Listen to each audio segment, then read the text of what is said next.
Good evening! Welcome to another episode of Easy 8's Online Painting Club. My name's Danny, it says it right down there at the bottom of the screen. I hope you guys have all been well. I've got a couple of days off, so I'm well happy, been painting away all day for the most of the day. Hope you guys have had a good week as well. I can see that we've got some regular viewers already. We've got Leslie, we've got Adrian, and we've got Luke all joining in there in the live chat just over there, saying hi already. Adrian saying evening all, episode 50. Yeah, I know, man. Where has the time gone? Way off in the distance. Like it feels a little bit weird being almost a year exactly in. It probably is like a year to the date. It's probably very, very close, but 52 episodes marks the year for me. So yeah, really excited, really looking forward to tonight. Got my priorities in order, cut my hair finally. It's been a long time. That's how busy I've been. Like I've not even had time to so I did that today.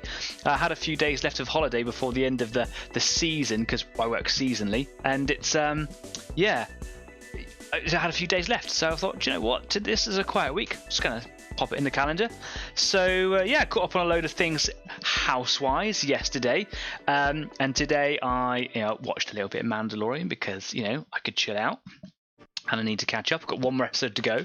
And then I just sat down and did some painting while my partner made dinner and did all the shopping. So it's been a really nice day for me. I've got Leslie saying, nice one, dude. Cheers, man. Thank you very much. And Chris the Wolf's come in as well. Hey-o. Hi. How's it going? Thanks, everybody, for this week. I've been on Discord a lot this week with a little bit of time off and it just being a bit quieter at work as well. Got to hang out with everybody and play some games and stuff and just general drunkenness. And yeah, you just got to meet the community, and it was really nice to do that. So thanks very much everyone for coming, stopping in and checking out and see what it's all about. Anyway, if you are new here to Easy 8, it's not a tutorial show. That stuff is out there by the gallon load. This is just simply a community. It's a network for you to kind of reach out and talk to other people in the hobby. It's a painting club, and it's an online one, so you can do it wherever you are, whenever you are. You're a Time Lord or in a different time zone. So yeah, come along and have a little chat and join in over there, or if you're watching it retrospectively or shy, you can drop a comment in the comment section down at the bottom down if you want to.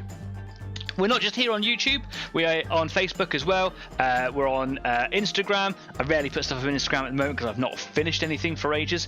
That should change tonight. That'll be nice, wouldn't it? Yeah, and we're also on Discord at the After 8 party. So if you want to come and join us over there, all the links to all of our platforms are just down there in the description. If you do like what we do here, then perhaps you could just drop us a like or a follow, or you could even subscribe to the YouTube channel, because that would really, really help out loads.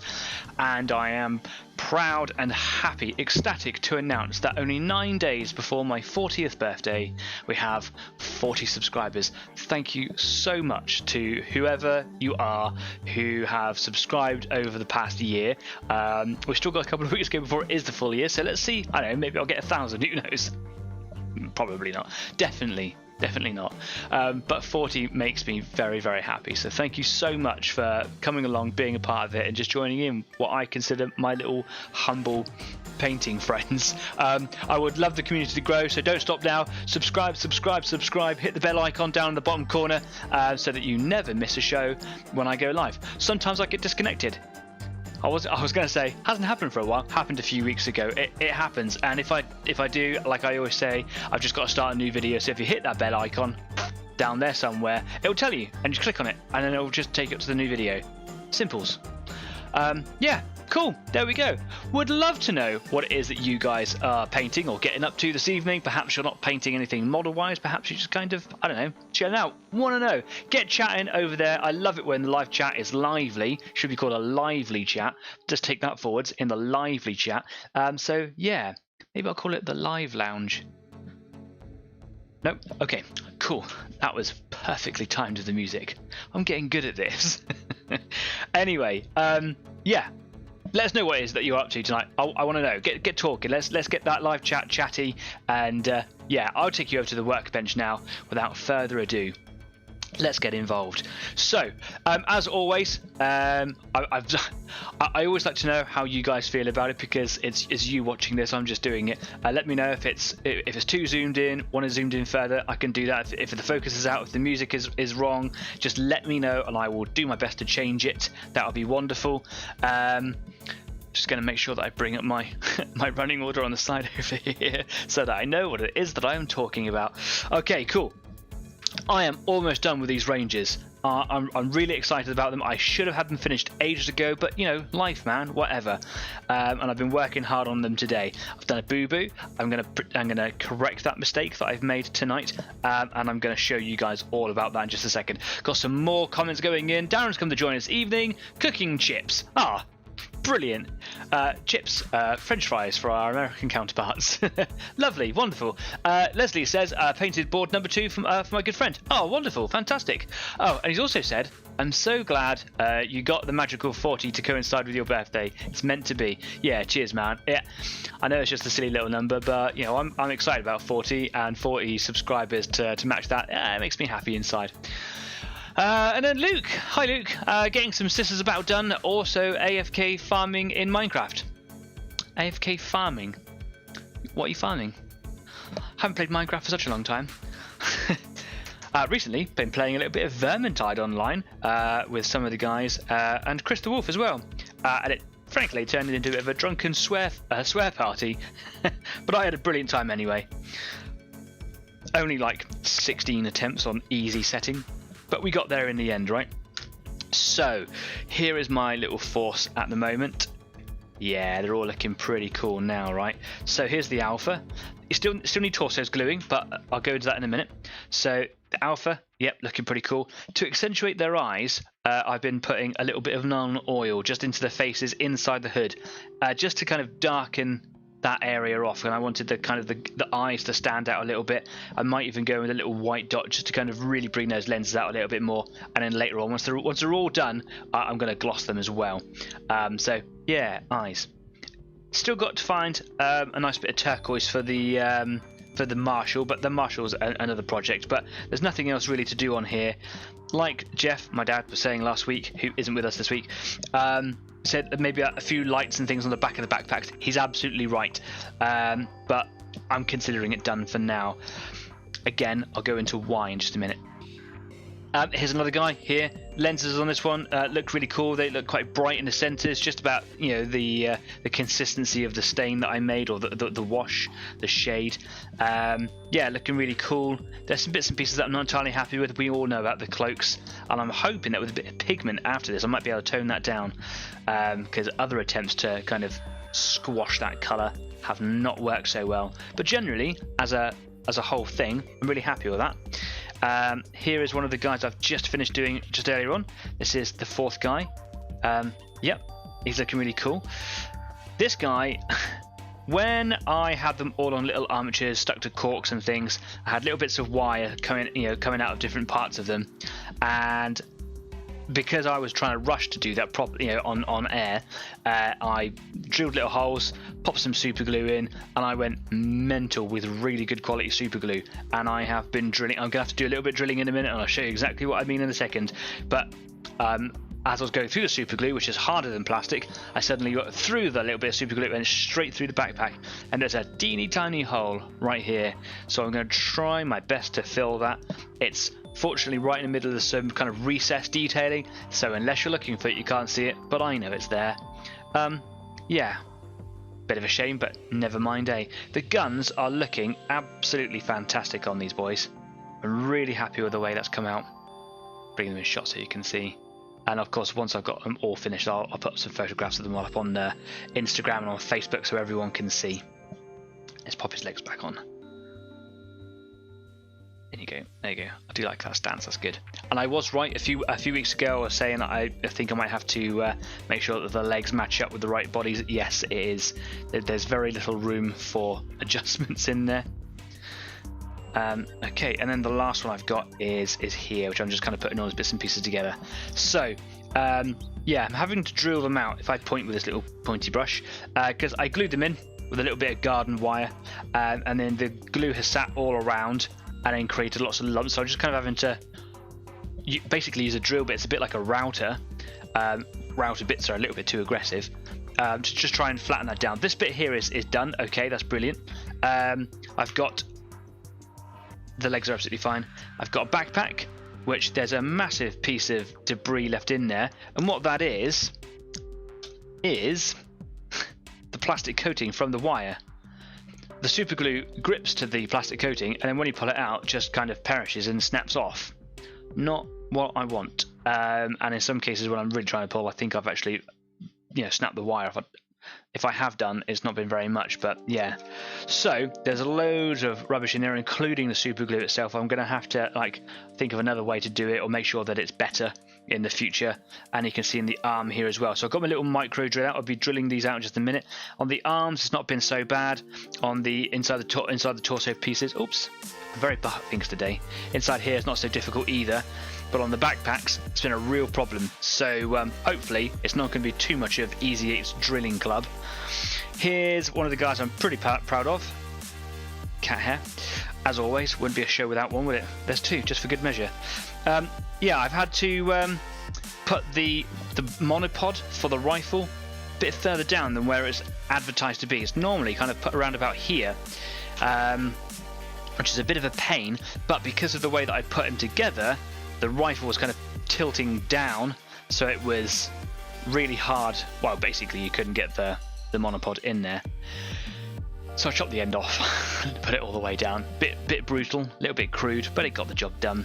And now it sits in there. Lovely. And it's cool, man. That's roughly where I'd have the monopod anyway. You want it to take the weight from the end, right? If you wanted to turn it around on a spot, then you have to move around a little bit. But yeah, whatevs. It's a model. Who cares? Anyway, there we go. A couple of comments going in now. Chris says, some new painting thing. Some new painting thing? I don't know what you're talking about, mate. Leslie says, look at the little scamps. Yeah, cheers, man. I must admit, you've done awesome with those guys. Thanks very much. Yeah, I'm very happy with them. There's a lot that I would do differently. For starters, I'd make sure they don't take 3 years to make. But yeah, yeah. I am actually, even though I said a couple of weeks ago that I don't want to do them in the grim dark style, I'm actually deeply considering getting another one of my Vanguards out and having a go, blocking all the colours in and seeing if I can do it grim dark and see how it comes out. There's just that part of me that's thinking that by the time I get around to doing the armature, which is the reason why I bought these guys, is to kind of go along with that model, that I want him to be quite grim looking, I think. So yeah, maybe I'll give it a go. If it doesn't work, I can always dip him in alcohol and get it all off, whatevs. But it's time out from doing stuff, right? Fresh cup of tea, lovely. Right, so yeah, I'm just gonna crack on, I think. First things first is I'm gonna need to get these bits of rubbish out of here. So right beside me, I'm a bit concerned at how close I am zoomed in here, so I'm just gonna zoom out a little bit. I think it's a little bit further than where I normally am. I think that's a little bit better. Here we go. Okay, sorry for the mid-scene change.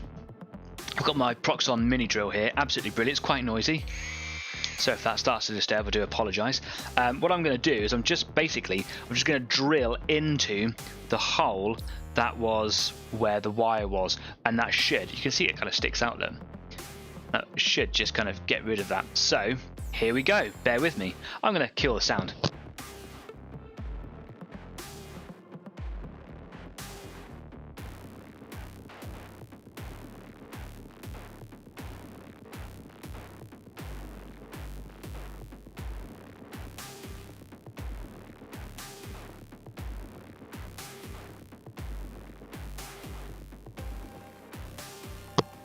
I realise now that actually zooming right in is probably quite helpful, isn't it?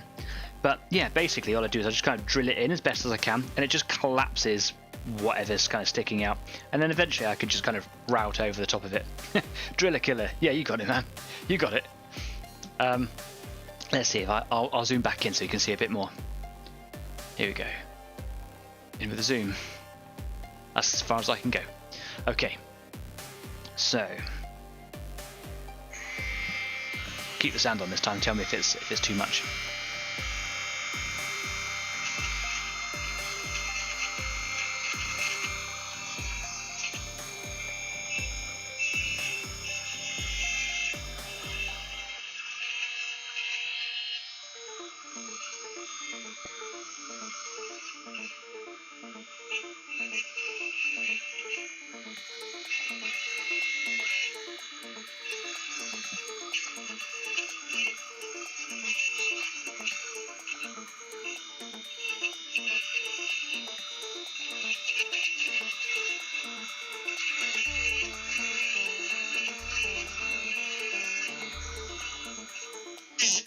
Oops.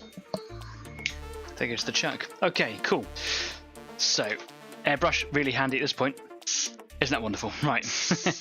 Now, this is too much work for doing these miniatures. If I was to do like loads of Skitarii or any models at all in the future, doing this for every little piece that I've glued, it's just not doable. So it's not what I want. So I'm definitely going to have to think about how I attack that in the future. I just got to be more careful, I think, and not rush it while I'm on air. Just gonna see if I can cut this a bit more flush. Doesn't matter about there being a hole with stuff stuck in it, as long as it doesn't stick out proud, then that's fine, because this is just going to go against the flat body of the dude, but the backpack is going to cause problems.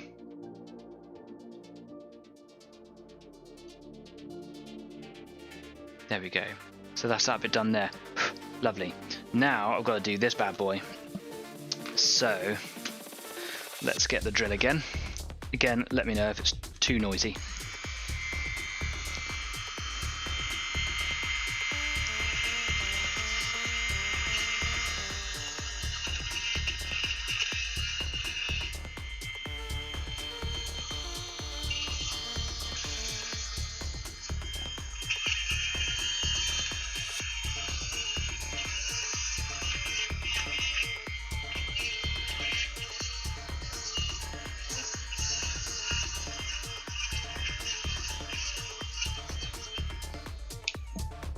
You see, this is the thing. When you're kind of experimenting, you kind of got all these really cool ideas to, oh yeah, you know, I'm going to make little armatures for them all and whatever. You don't seem to. These aren't things that you think about that are going to cause you problems later on down the line. This has added so much extra time on for me, and I don't mind taking extra time. It takes me a million years anyway, but you know, this is quite a bit extra work just for like a backpack. So yeah, it's not what I want to be doing. I want to be painting and putting them together. Although I have to say, the actual process of drilling is quite therapeutic.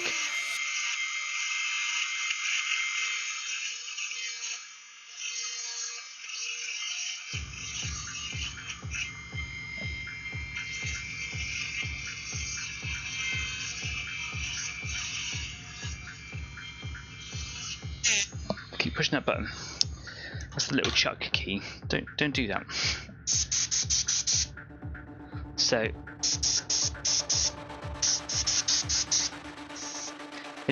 there's like a little bit of super glue left in there, and I'm just basically trying to route that out. It's not ideal. What happens if I just kind of get the knife in there and just pick it up? It doesn't matter if I do too much damage to the surrounding area, because it's actually going to be pushed up against the body when it's all kind of put together. And I have realised that even with a bit of paint on the back, these guys are actually really tight fit. And you do want to make sure that you scrape away the paint, because poly cement melts the surfaces of the plastic together, and acrylic paint is plastic. So if you've got a really thick coating of paint on there, which, because I've done primer and airbrushed several layers, is actually quite a thick layer, all that's going to happen is you're going to be sticking plastic, like acrylic paint to acrylic paint, and you're actually not going to be gluing them together very well. So you have to compensate by putting more poly cement on, which is just going to ooze out everywhere. So yeah, lots of things to consider. Probably just one more little go with the drill should see it done. Lots of super glue coming out there. It's all dry and it all crumbles.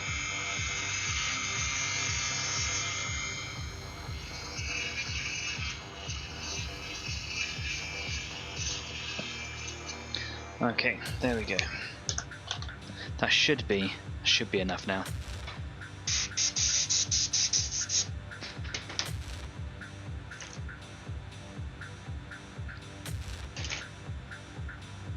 he says.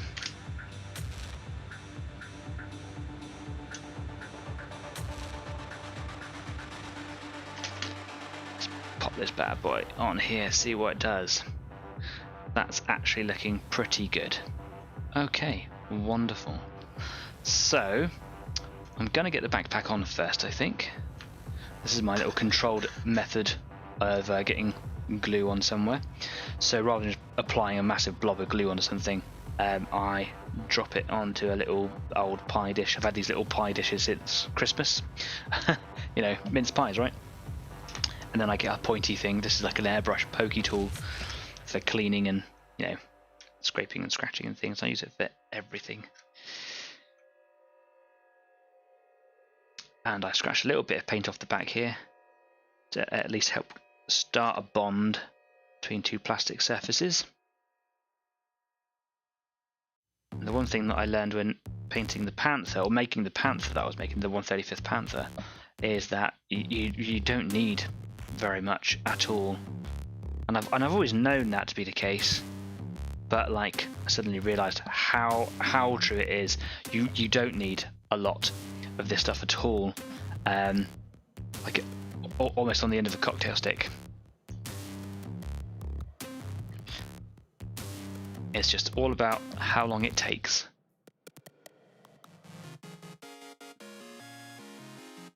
I'm applying a little bit of pressure here. So this is Easy 8 Waiting Club.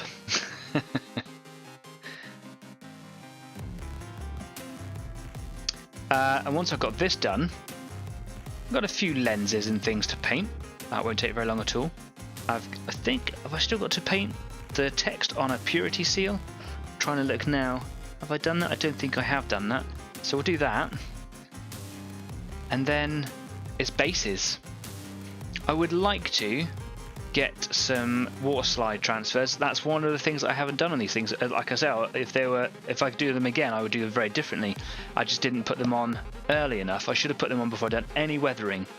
But a part of the weathering process was just a part of my shading process, so I didn't even think about it. So can I get some decals onto these cloaks and then weather them back in? It's going to be tricky. I wonder if I can let go of that. I can. Try and make sure that it's square with the shoulders so it doesn't look like it's too off kilter. There we go. That's proper cool. Right. Just while that sets for a little bit, I'm going to pop him down here. And then in a minute, of course, I'm going to come back for the arms with the gun and then pop those on as well. And he's kind of carrying those at a bit of an angle, which looks really smart.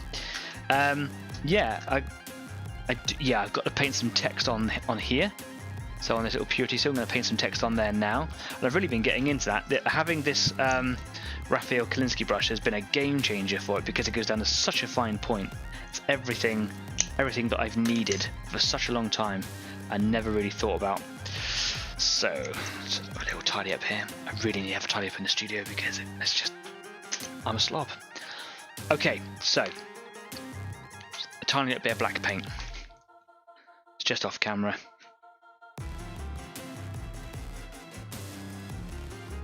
There we go.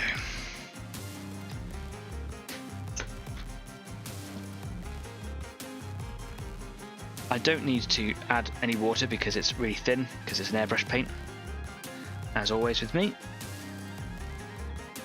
And I just don't want to have a mass of black paint on the end of the bristles. I want really fine point. There's enough paint in there.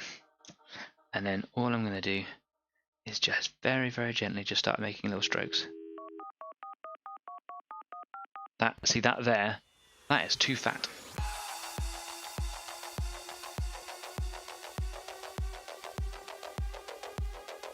That's better.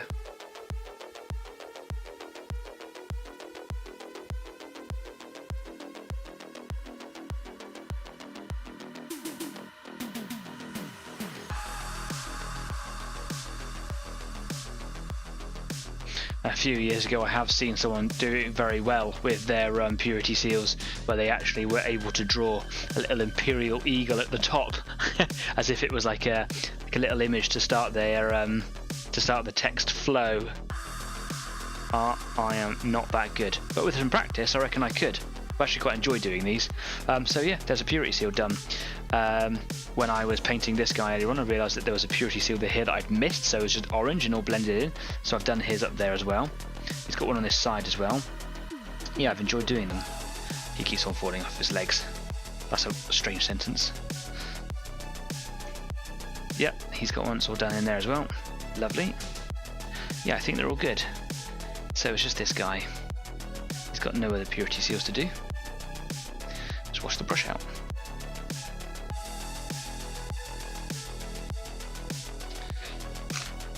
Alright.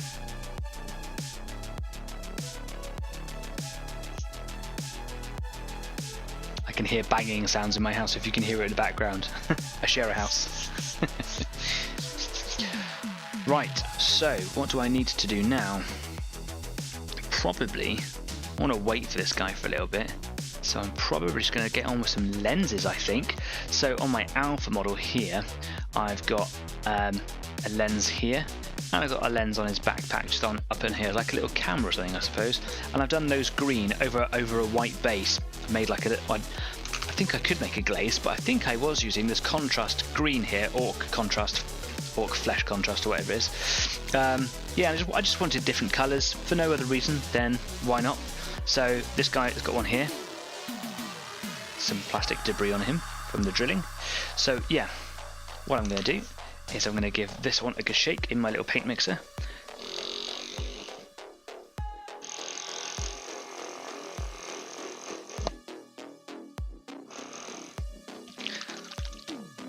And give it a little bit of a shake at the same time. And what I'm going to do is I'm just going to mix this with a little bit of water as well. Let's bring my palette in here just so you can see what I'm mixing. Alright, don't be fooled by all the other greens that are on here. Those greens are other greens. If I get a big enough dollop of this stuff in here, I'm just going to add water. Not loads, just enough to thin it down a little bit. There we go. And make sure that I've got a nice point. When the brush gets really wet, it's quite easy to lose the point, as basically the bristles kind of just engorge, I suppose. So I have to clean my brush out and then dry it off again and go straight down to a point. I actually just use one of my lips or the corner of my mouth to get the shape that I want from my bristles. Just realised the face I'm probably pulling on the camera.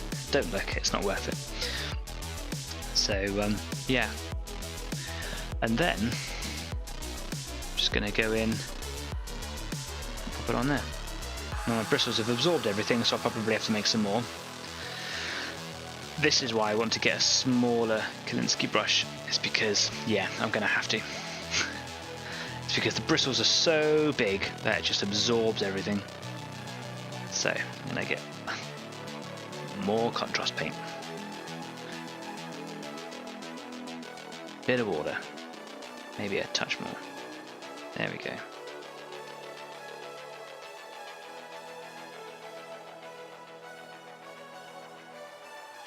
Let's give that a try.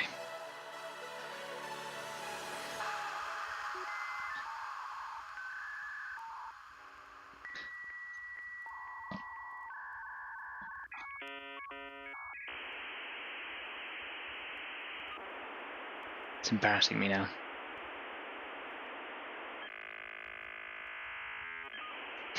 Come on. Just get the colour in there, man.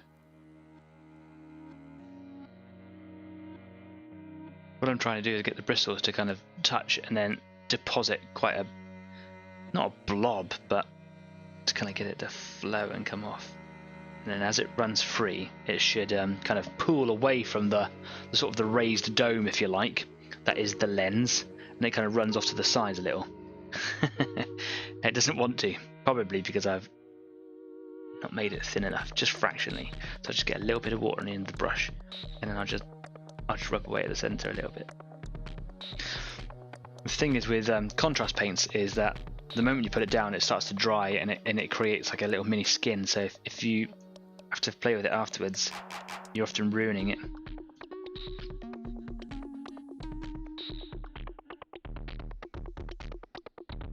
I can see we've got some comments going in there. I'll be right with you guys. Okay, it's looking a little bit better.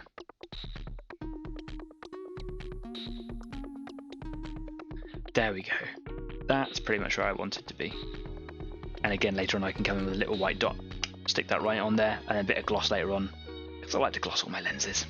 Look at all that paint I've used just for that one tiny little dot. That's not okay. Adrian says, falling off of his legs is not so much of a strange sentence to me. Yeah, I suppose. Yeah. Ooh. The tea is going down well today. Okay, let's go to this guy over here. Yeah, he's falling off his legs again. Sorry, Adrian. Actually, does that guy have a little camera inside of his head? No, this guy here does, but not this one that I'm using right now. Right, so maybe what I could try is actually just putting a blob of neat contrast paint down on the lens and then kind of getting just water on my brush to move it on, if that makes sense. Let's give that a try. Here we go.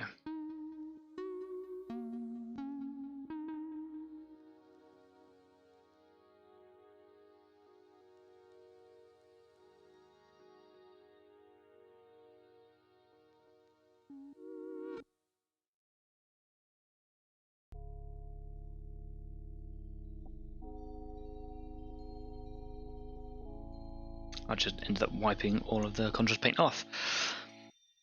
Stop embarrassing me in front of my friends.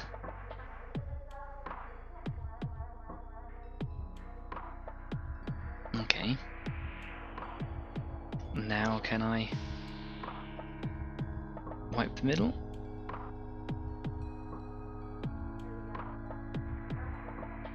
Do you know what? That'll do. Almost. Oh no.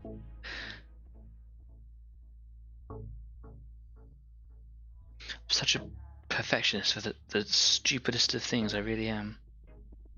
If I could just let that go. There we go. I would have finished them ages ago. Okay, so this guy here, if I just pop him off of his thing, there we go, wonderful. I've got a lens at the back here, the backpack. I've also got it on the side of his head. So I think I'm going to get better effects if I just drop this on almost neat. A little bit of water just to help the flow. Here we go. Let's go into one at the back first. I think I've got a better consistency there. Maybe I was just adding too much water in the past. Let's bring the light in a bit closer. There we go. It's a bit nicer.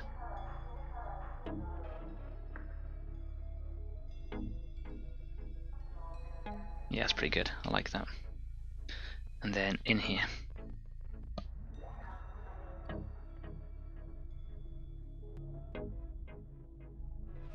Yep, that's worked perfectly. First go. Don't mess with it. Right. And then the last guy, whose backpack I've just done. Hopefully. Has it moved a little bit? I can, yep, line it back up again. I've got a feeling I'm going to be coming in back at that backpack later on.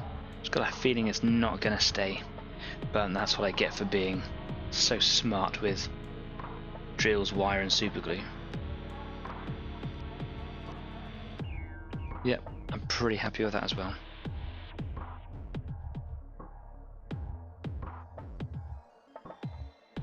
Okay, there we go. That's all my little green lenses done.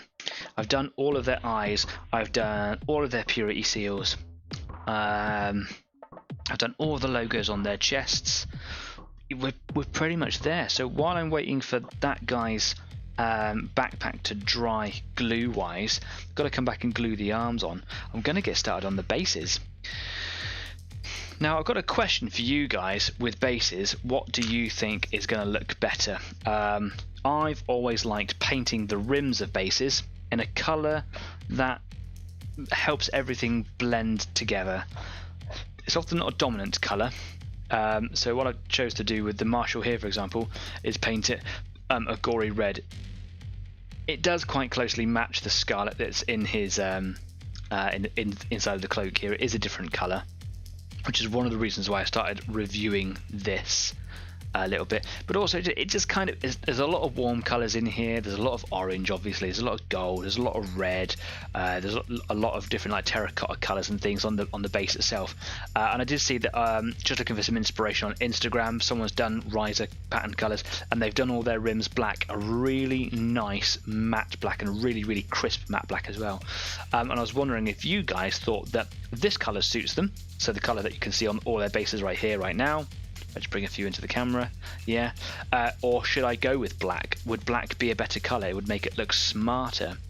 I don't want to start doing it. I need to change my mind in a bit, but it might make them look a little bit, I don't know, make them pop a bit more without being a color that clashes and just gets drowned out. What do you guys think? While you're thinking of that, of course, I'm going to get my crackle paint. I'm also going to get, so I've got some texture paint around here somewhere. I've got some Grelin Earth. I think a Grelin Earth, that is the crackle paint, isn't it? Which I don't want to use. Oh, I can't close it now. It's this one here. The Grelin Badland. This is the texture paint, which has basically got stones in it, I suppose, like a grit. That's going to be really handy. And I'm also going to get some glue and play around with stones and sand and all sorts of stuff. Yeah, cool. Let's put that there. I'm going to start with the Alpha. And he should come away. Is he?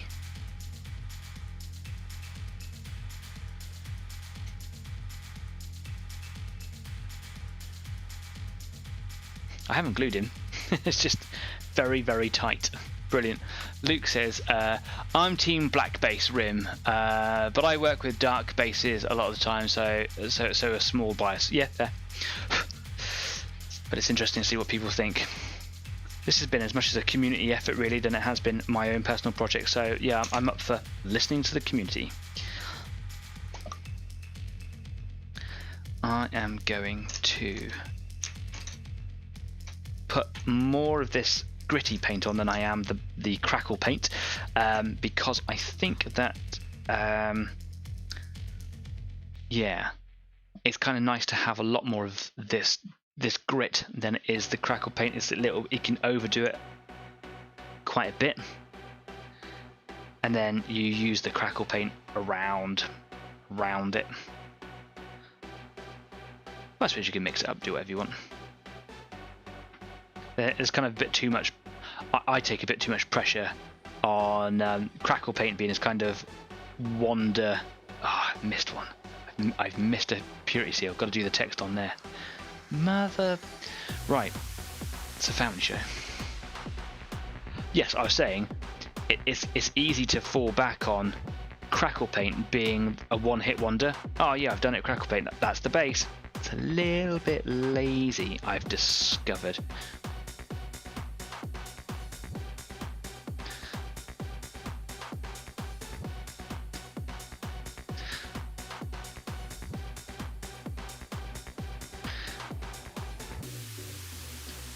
So this is just a good all-rounder, a base for the base, and doesn't matter about the colour that I put underneath it. I just put that colour in there just so it looks nice and clean, and it's a colour that sort of ties everything in as I'm painting. It just makes me feel more happier as I'm going.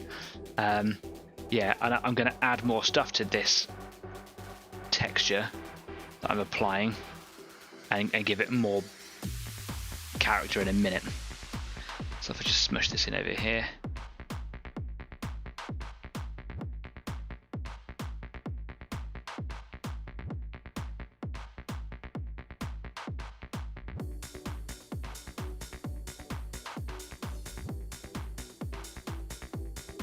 I was having a chat with a gentleman in the comment section of a post on Facebook just earlier on today, where he'd painted a really nice Raptor Space Marine. We know that they're my faves. And he painted, not only was the Eradicator that he painted just really nice, but the base was just fantastic, and no one was talking about it. I had to ask. I was talking to him about how he paints his bases. There's a lot that goes into it. Yeah, and he actually even goes to the effort of putting footprints in there, which I think is just fantastic. Leslie says, going against what most hobbyists think, I really don't care too much about bases, so my thoughts and opinions really don't have a place here. Oh, okay, cool. You're one of those people that doesn't paint bases. I believe that Adrian is very much in the same school of thought, which is fine. Perhaps I'll paint one black and just compare them and see how they go.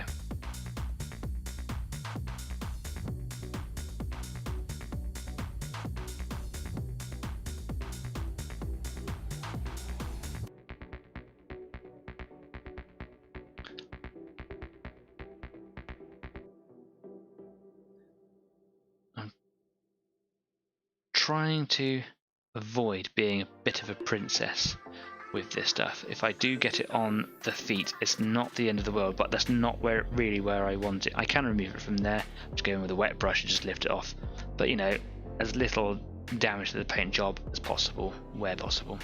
Okay, here we go.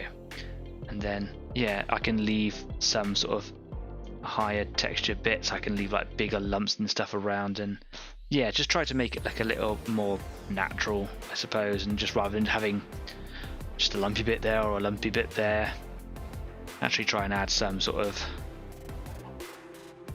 you know, deliberateness about it.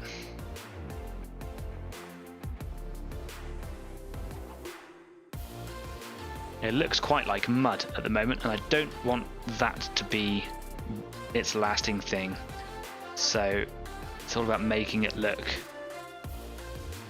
like rocky ground later on.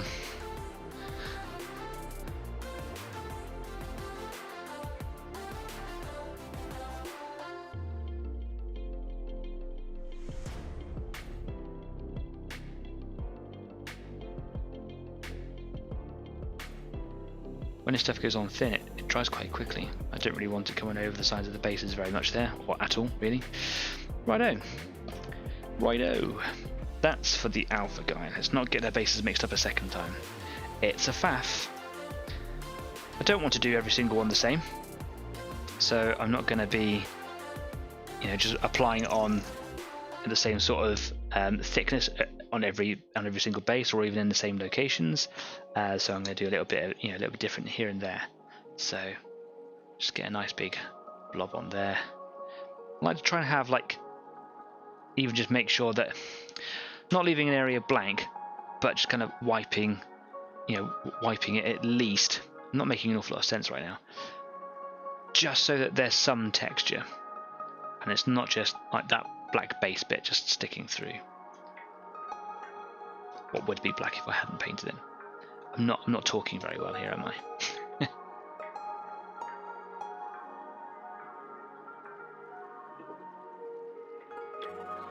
And I'm going to come in with a little bit of sand and stuff later anyway.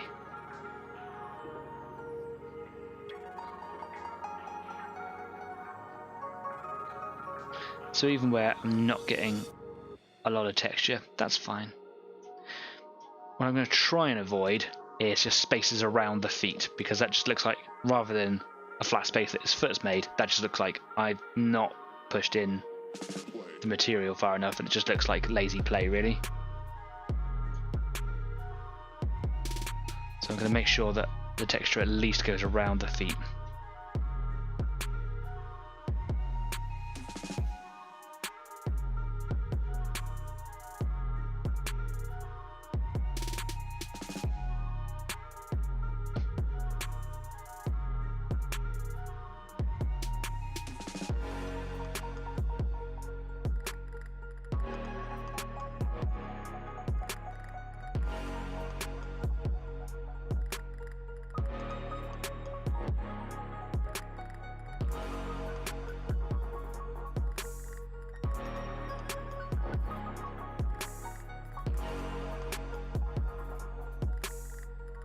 Just scraping it around now, just making some variation in the thickness here and there. There's virtually nothing here now. This is what I mean by at least just kind of making sure there's something there.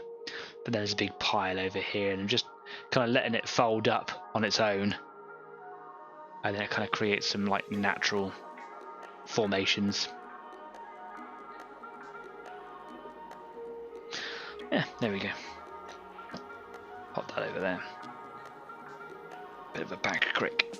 Let's move the sniper guy over here because I can do a bit more. That is a larger base.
This is my concentration voice. This is when I haven't got anything to say and I'm just sitting here tongue poking.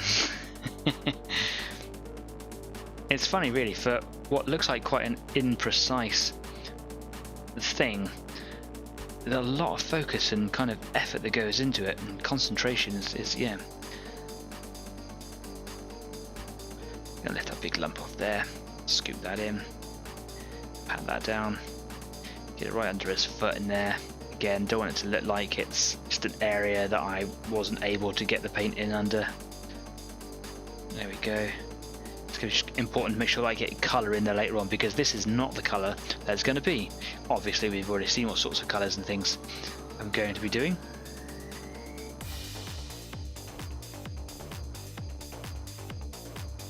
Lovely. Yeah, that's pretty cool. Getting somewhere. I am going to do the guy who we're waiting for the backpack to dry on, because it's just a backpack, right? It's nothing to do with the base. So let's get that on there now as well.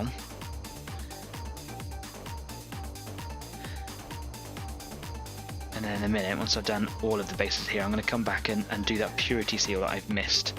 Can't believe I missed that. Rubbish. Leslie says, you're doing good work on those bases though. I can see them looking epic when you're done. Thanks, man. No, your concentration voice is awesome. Make people feel weak at the knees. Alright, you cheek. But yeah, thanks, man. The bases, yeah, these models aren't going to look as good as I had in my mind, but I've learned so much from doing them. I'm hoping that when I get the next set all kind of, you know, put together, that I'm just going to be able to come along and just crack the, you know, get the paint job done in a real short space of time. I'm not going to start saying how long I want it to occur, because, well, even while I'm not that busy at work, my life has a little way of just going, nope, not today, which is fine. But I don't want to stop making commitments to myself or to you, you know.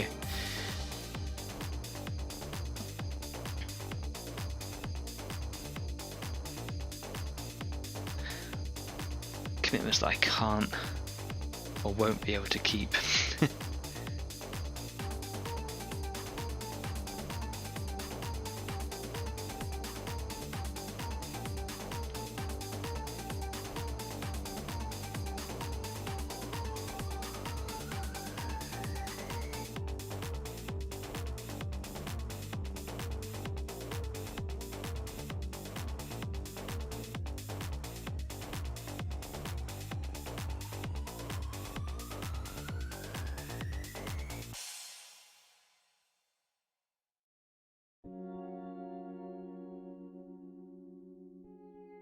Lovely. Okay, there's that one. And now onto the big one, where I am going to do a little bit more variation and play around it, because I've got the space to be able to do so. So, yeah. One of my big concerns about doing texture on bases is making sure that I'm not making the texture around the miniature. I hope that makes sense. But what I'm trying to say here is that I don't want it to look like that I've, you know, avoided doing it where the guy is stood or whatever feature is there, because that's going to look unnatural. You know, that's saying that the terrain is going to be following you. If I'm going to put a flat bed, you know, down of cracked dry earth. He could be stood anywhere on it or any area around it, etc, etc. So I have to try and make the landscape look natural rather than make it look like it's been built around him. That's a lot of texture paint I've got now. That's quite a mess. I'm just going to have to plug my headset in.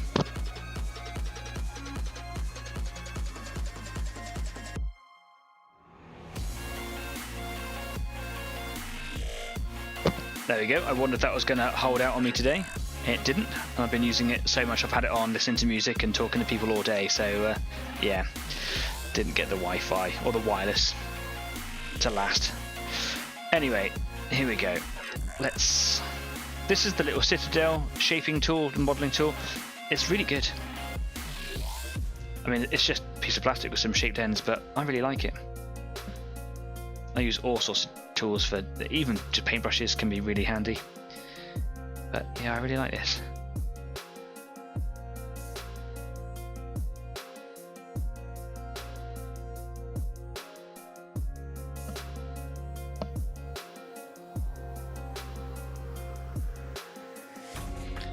What I'm trying to do now is just make sure that there's good coverage, just trying to spread this out, and then I can move it around and make lumpier bits or shallower bits or, you know, whatever I want.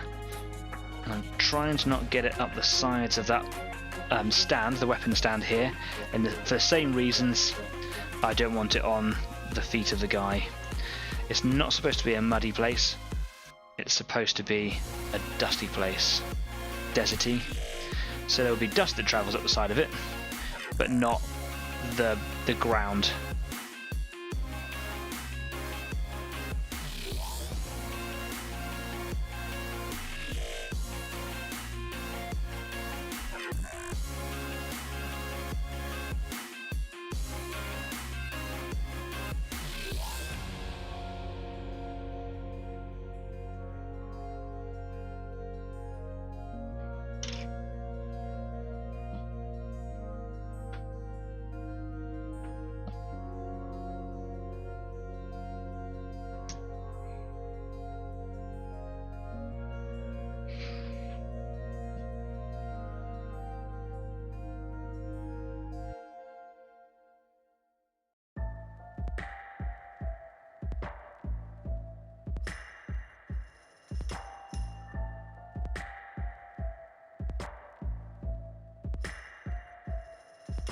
It's a weird paint. It feels like when your hands get muddy and it just kind of goes gritty. You haven't washed your hands properly, so you're rubbing your hands together. You can just feel that sandy texture. It's just like paint mud.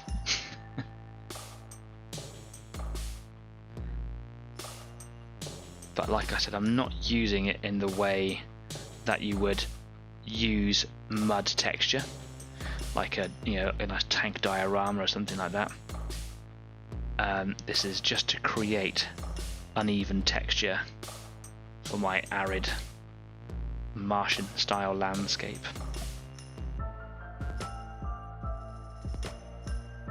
I'm putting it on everywhere and I'm going to move it around, and I might end up taking quite a lot of it off, but that's okay.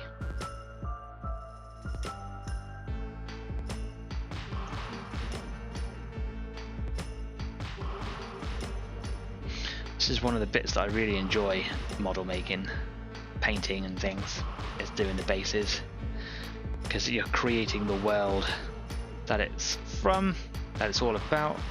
This is the universe inside your head made manifest now. Bet that won't make it onto Discord, will it, Luke? But anything silly that I say. Yeah, brassy brass.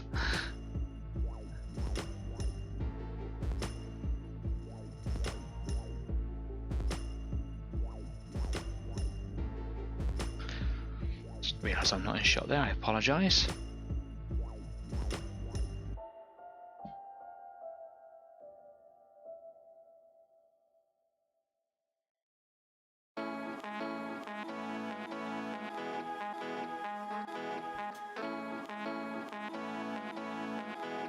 Last little bit.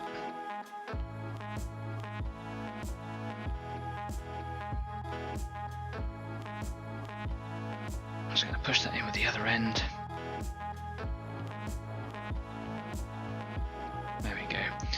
And now I'm just going to kind of move it around a little bit and make sure that it's, you know, varied.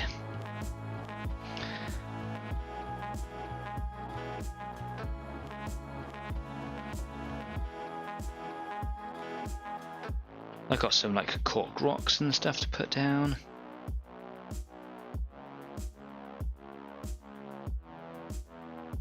But of course I've got to make sure that this all dries first. I can even add a little bit of sand to it if I wanted to now, but I'll wait until it's all kind of dry. There we are. Starting to dry pretty quickly already, but it is quite thick, so it's going to take a while. Now, once that's dry, I'm going to add crackle paint to it.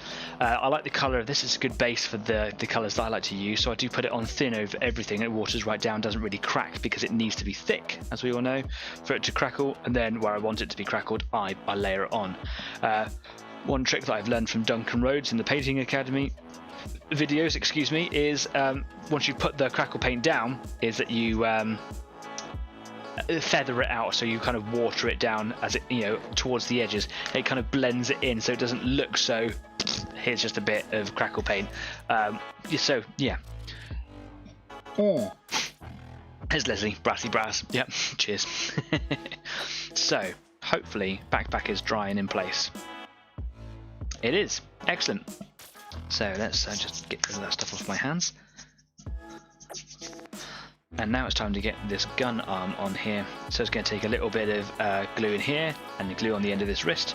But I always like to dry fit them first, so I can just see if there's going to be any problems. That's how it's going to go on, like this. Lovely. So I do need to make sure that I get a little bit, I don't know if I was actually in shot there. This is where it's going to go. It's going to go on just like that. So he's carrying his gun at a bit of an angle.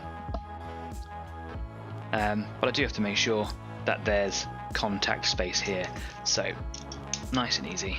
I've been playing around different ideas. Oh, I've just moved his backpack, haven't I? Grey.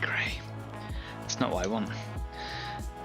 I've been playing around with different ideas on different ways of kind of removing paint nice and quickly and effectively. The easiest way I can do is just with a knife and scratching a hole through the paint, and I can be quite precise with it. Got plenty of control. I like to go in both directions, so you don't like have a skin of peeled paint from one direction.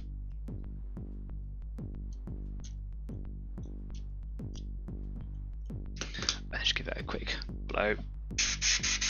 There we are. That backpack isn't going to behave itself. I'm just going to super glue it in place, knowing how effective that super glue actually is.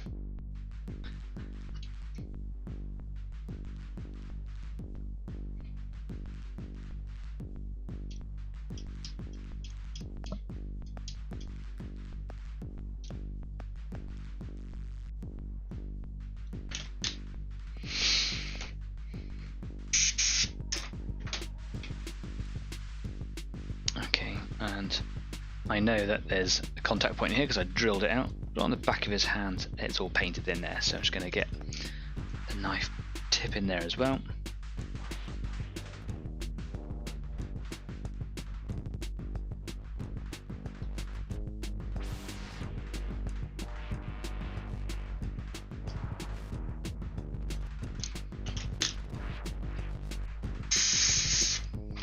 Lovely. Okay.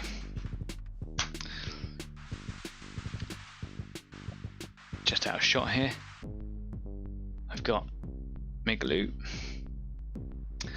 So lost my glue. There it is. Found it.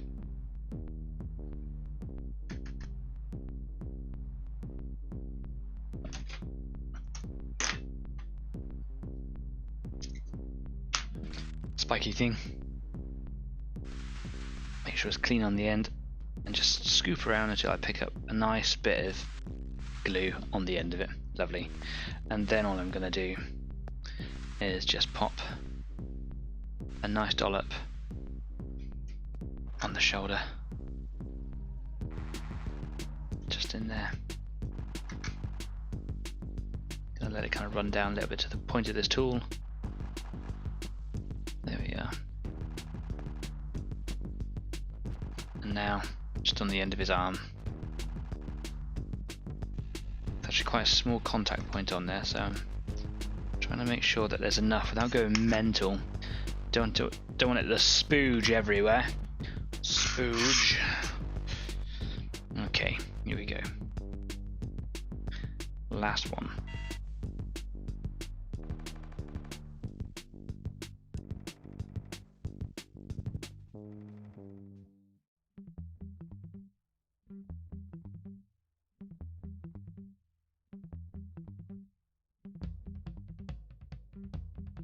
He went on alright, that one, didn't he?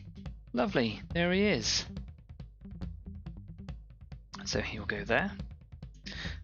And then this one will just go over here, like that. Okay, cool.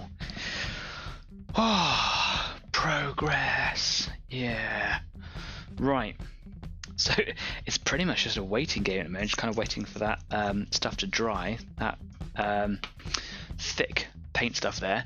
But it is 8 o'clock already, which means that we are halfway through our show. So now is just a really good time for me to make sure that I've got some bits and pieces that I need for the next stage, and also just make sure that maybe I'll go find a hairdryer to help dry all these bases out here. And they're going to be finished tonight. I hope that I get at least one finished on the show, but they're going to be done, which is really exciting. I'm going to see if I can maybe dry them with some flow from the airbrush. Is that going to... Is that doing it?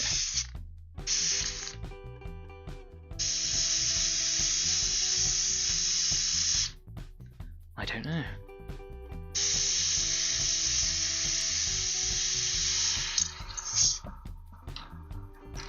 Do I need a hairdryer?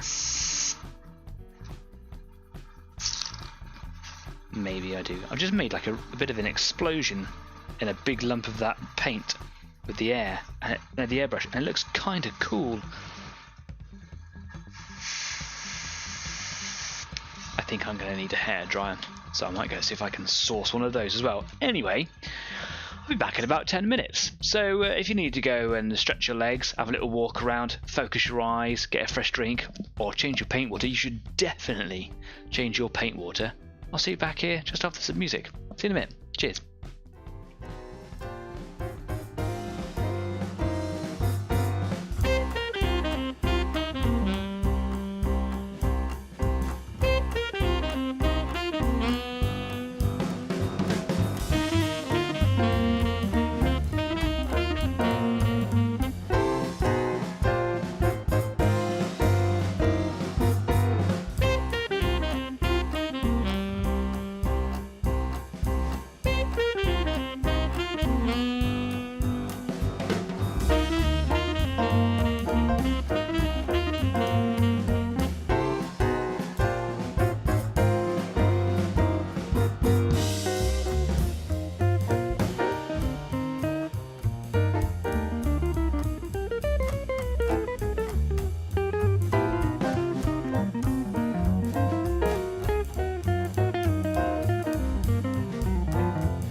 on the back. I hope you are too.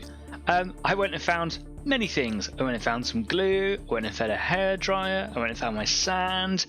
The hairdryer has easily added half an hour to my painting time. Taking it away is what I meant. Sped me up, which is great. So I'm already now playing with the crackle paint, which is fantastic, and I'm just able to get that on there. I really want to get these done, or as close to done on the show tonight, just because I think it'll be. Well, it's just nice, isn't it, to be able to get them done here. I hope you guys are having a productive evening as well. Do let us know what it is that you're up to over there in the live chat on the side. Again, if you're watching retrospectively or if you're just shy, then that's absolutely fine. You can talk to us about it in the comments or even over on Facebook as well. Don't forget, if you're new or if you just haven't yet, don't forget to subscribe. I would hit the subscribe button just to make it come up and say subscribe, but I'm a little bit late. Can I do it and make it look natural? Yeah, so just subscribe, that'd be great. Had my hands full. Anyway, I'm just going to take you straight back over to the workbench. I don't want to waste any more time here, so let's get over there. Just before, or just as I was going away for the interval, Leslie put up there, yeah, rooting for you, dude. Probably spelt it wrong. No, I think you spelled that right, mate. Hopefully you know what I mean. Yes, I know exactly what I mean. Thanks. Even if I just get one of these guys done. So, got a little bit of crackle paint on the end of my little tin thing here. And I'm just starting to put it on the base here. So the colour, yeah, I love the colour. I've got quite thick pile of it in the middle, and then I'm just kind of just going around, feathering it out a little bit around the outsides, and then I'm going to go around with a wet tip, the brush, and then just feather that in. So here we go, and now. So the reason that you want to be feathering the outsides of this is just so you don't have like a. It doesn't just go like, oh, it's starting here. You want it to blend away with the environment. So Duncan Rhodes says, and I'm inclined to listen to Duncan Rhodes because he knows what he's talking about. And it makes quite a difference. So yeah, just in and around there like that, and then later on I'll come back in. I'll water it all down just to get the pigment really, and then I'll paint all over.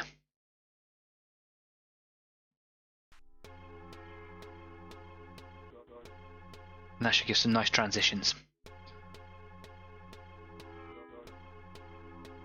And I'll put another big blob of it just there. Yeah, why not? Wonderful. And we'll see how that dries in just a minute. Now, I've read some crackle paint stuff, and it says don't speed it up with a hairdryer or accelerate the drying process. And then on other crackle paints, it's never said anything. So I don't know what.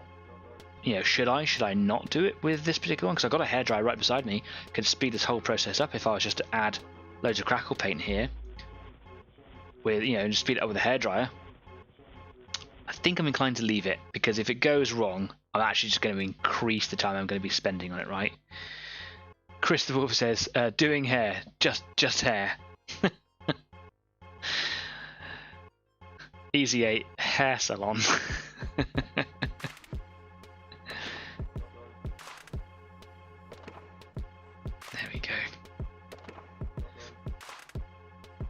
Quite heavy with it on this one because I want to.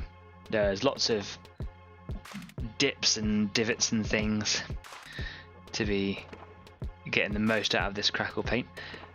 So yeah, this one can have quite the dried river bread. River bread?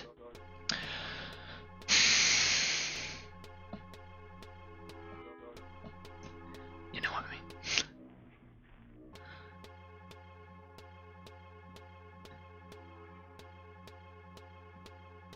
And again, just going to feather in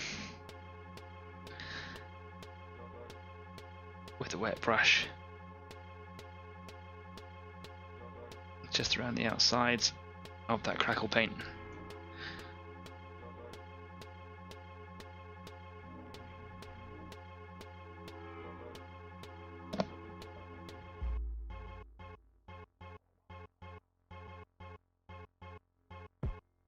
It's quite a quite an orangey red, this crackle paint, which is great. It wasn't...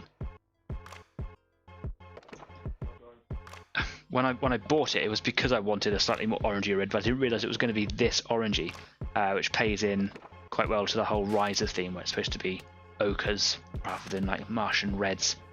But I'm quite glad that it's not the same as the orange that I've been putting on their cloaks, because it would all just blend into one. By the time I've added lots of like kind of stains and colours to it, it's quite a different colour.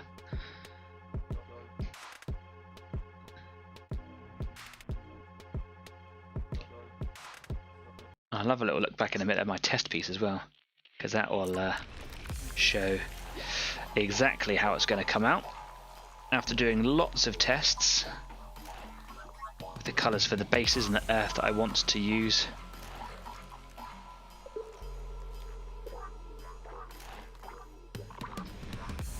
I'm really quite pleased with how my tests have gone, and the simple means to an end that I've discovered, rather than using pigments and all sorts of stuff that I thought I would need to use.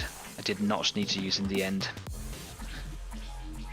It was just a simple dry brush with terracotta after some other sort of washes applied by airbrush. Yeah, sometimes it's the simple methods, right?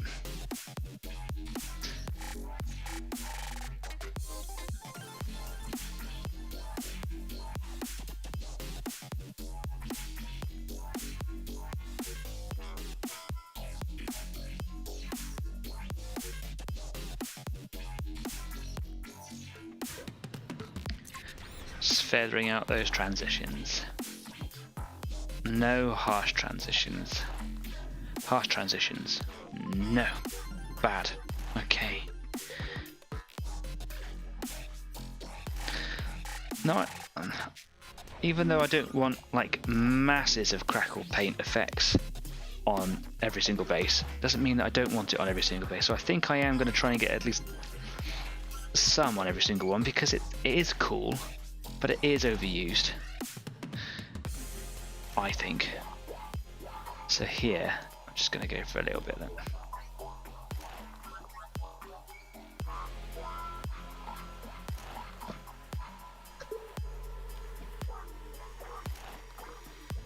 Now again, just feather that out, because you can see here that that's quite a lump, and it just kind of bulges over, and you can see where it's drying, it's creating a lip. We don't want that lip, so just with a wet brush now, we just feather, and we bleed those two transitional edges together. I'm just saying words now. I don't even know if that's even a sentence. Is that a legal sentence that I said there? Transitional edges.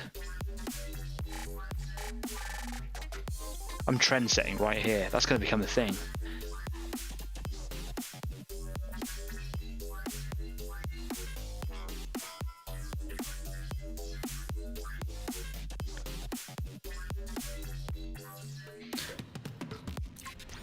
Woot.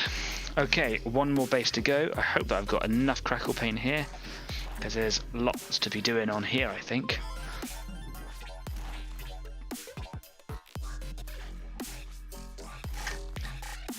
Get it on, and get it on thick. And what makes a base look really good is just a variety of texture.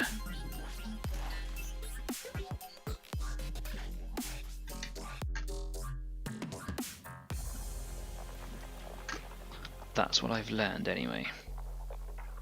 I'm going to go for a little bit more crackle paint. It's got an agitated ball in there.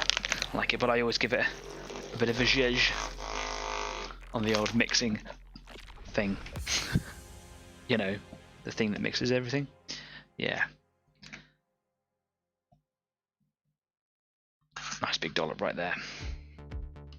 Lots to play with.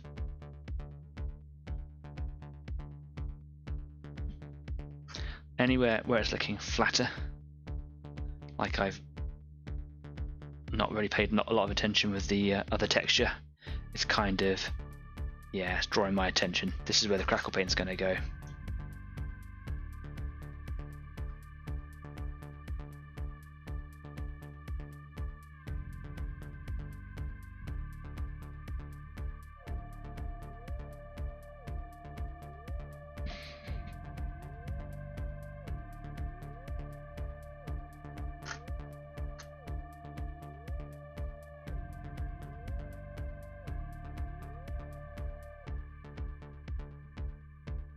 I'm trying to do it justice by making sure that it's nice and thick, so that I only have to really do this the once and not have to come back in with, you know, future attempts, which I've had to do on other models. If I do, that's fine.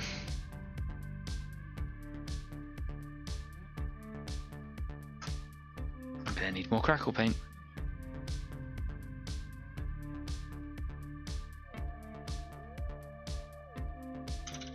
Let's get some more.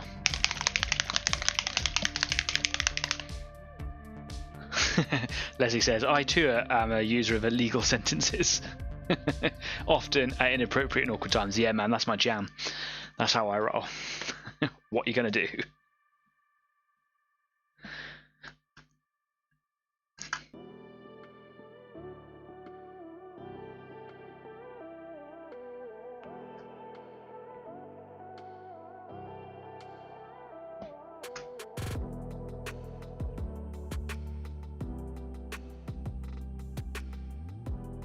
Looks like I'm going all the way around. I'm just kind of letting the brush really take me for a walk on here. I'm not kind of making any decisions about where I'm going to put it, and now I just realised I've done one half and half, so it looks like a bit of a biscuit. So I'm going to try and correct that in a second and hope that it doesn't just look like a half and half effort later on when it dries. But you know, in a lot of these areas it's kind of going on thinner and thicker, so we should get a nice varied appearance when it dries. Easy 8 Biscuit Club. It's not what I want it to be.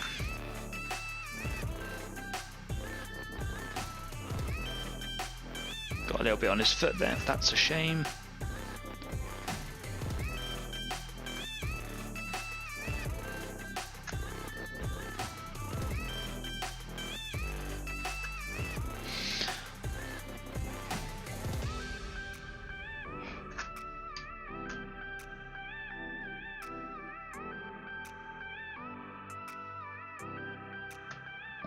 Scoop the last of that stuff off the top of that tray, and now I can get rid of it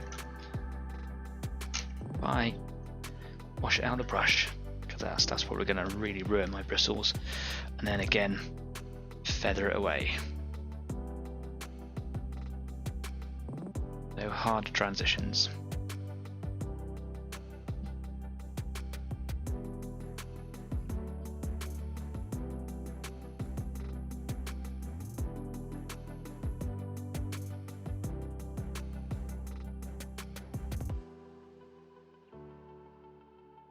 Not too worried really about the edge around here in terms of transitions,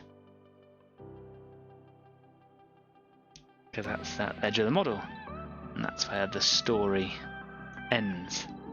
So yeah, it can end as sharp as it wants there. Okay.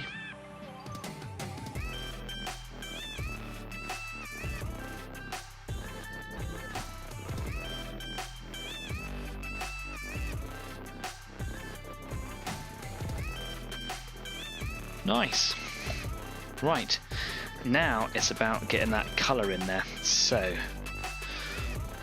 what I'm going to do now is get some more of this stuff, but I'm not really going to worry about putting it on thick. So I'm just going to pop it into the side of my palette over here, which you can't see, and I'm just going to add some water to it, just a little bit, just to, because this stuff is really quite thick. I think it's supposed to be clay based if I know my paints well enough. I might be wrong. So it goes on really quite thick and goopy. It starts drying almost immediately, or you notice it taking effect very quickly. But I want to water it down. I just want to use that pigment just to kind of blend the colours in. I don't want that base colour to be showing from the other texture paint that we were using in there. And I suppose it will also help me add any additional feathering where it's needed. Also picking up a little bit of texture then, I don't want that clearly.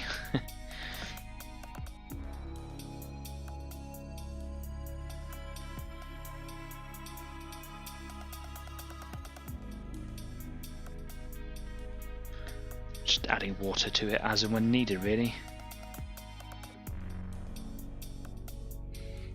Help from a little bit of capillary action.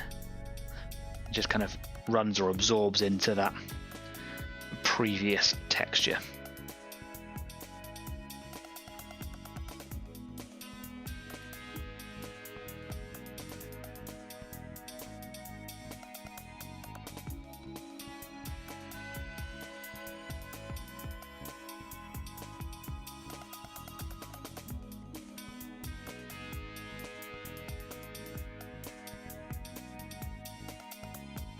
Nice. Ooh.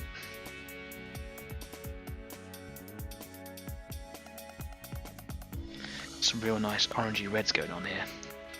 Quite a fan.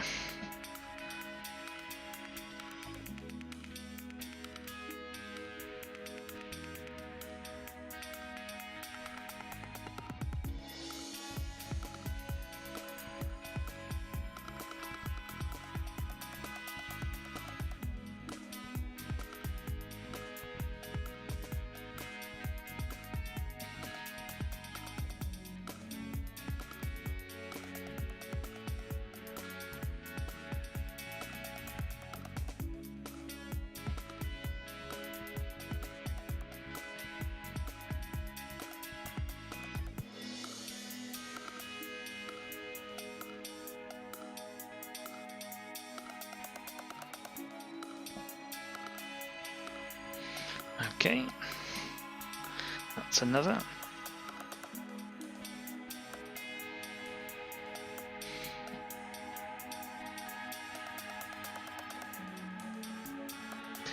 It feels like a bit of a waste of crackle paint to kind of, you know, not be using it for its intended purpose, but the idea is here that I don't, at this stage, I don't want a change in colour across the whole thing. This is what's kind of blending all of those textures together now is the actual hue that I'm using, and it is only a small amount of paint really stretched out far with water, so it's not a massive waste in terms of what it's actually designed for,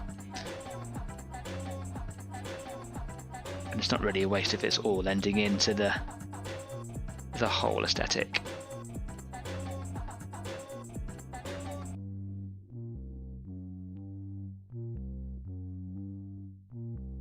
Go on now, paint. In you go. Get underneath that foot.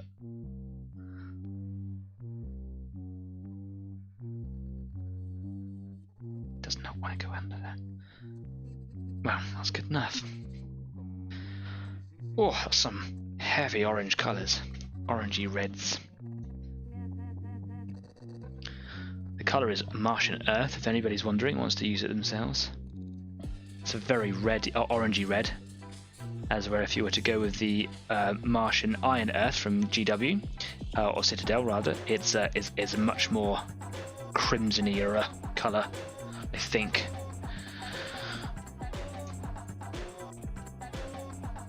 And I really do rate the Citadel crackle paints. I think they're really good. I just don't think you get a lot for your money when you compare the cost of it to, you get a quarter of the amount you would from Green Stuff World, but when you're buying it from Green Stuff World, you're paying half the price. So it's a big difference. And I don't like to drag on about costs and things, and it's your hobby. Buy what you want, but it is a factor when it's that big a deal. It is a factor. But for me, really, the big thing was colour. And the application of it actually from the massive dropper bottle is really handy. It has an agitator in there as well. Yeah, things to consider.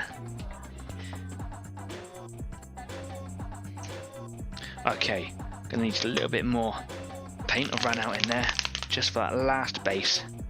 I know, I'm just gonna let that dry for a minute and have a look at the things that I wanted to talk about today, because I think there's some interesting points on the list of things. It's just because over the week, the community's been very active. I've been talking to people, been playing games with others on Discord and things. It's all been happening on Discord, actually. Just some of the questions that I've been asked, and I say I'm not a tutorial channel, but people are asking me questions. I suppose I've got a few answers, and I do. I suppose having the studio has allowed me. And the show as well has allowed me regular access to my hobby. So a lot of the things that we're talking about, I have a bit of experience in, even though I don't think I'm that good, you know, because I've played around with them a little bit. I've probably got a little bit of experience.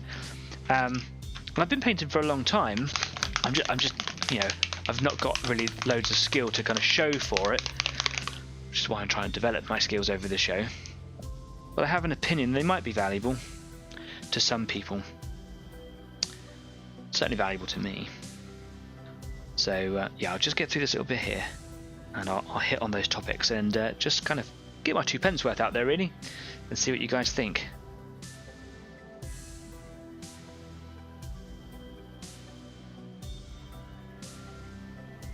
I'm just trying to get this colour as far as it will go.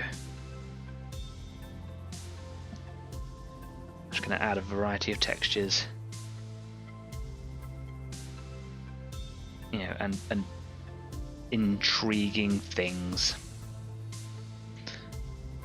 I don't think I'm going to get them finished on this show though, which is a shame, but that's the way it goes. I'm so close. They're going to be finished within the next few hours, you know, by sort of midday tomorrow at the latest, I reckon, if I decide to call it a night on these and just chat with you guys afterwards. They'll be done. So keep your eyes out on Facebook and on Instagram. Don't forget to like and follow and subscribe and all that jazz. And yeah, you'll see them. You'll see them. They'll be up there. Right. Quite thick on the old texture paint here, so I'm just gonna go around the outsides there and make sure that it's all in.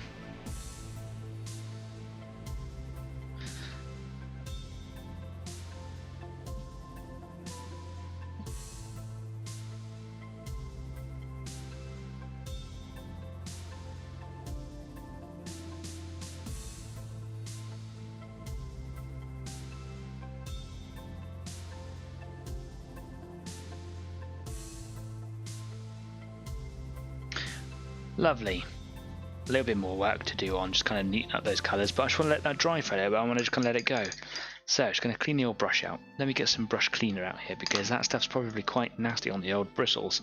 So green stuff for brush cleaner. I just put a little dollop just on the table, and allows me to really work it in. So